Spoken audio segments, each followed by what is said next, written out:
Okay, YouTube. So the location of the battery in the Lexus HS250H is simple. Once you take the cover out where the spare tire goes, there's a little tab right here on the right hand side.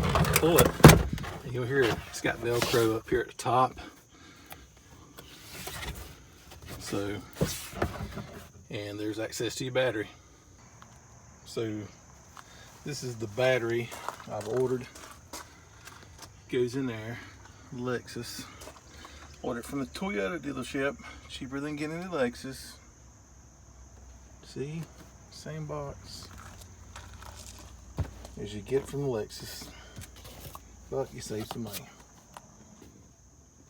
So this is the new battery. Oh yeah. Let's see what we have now.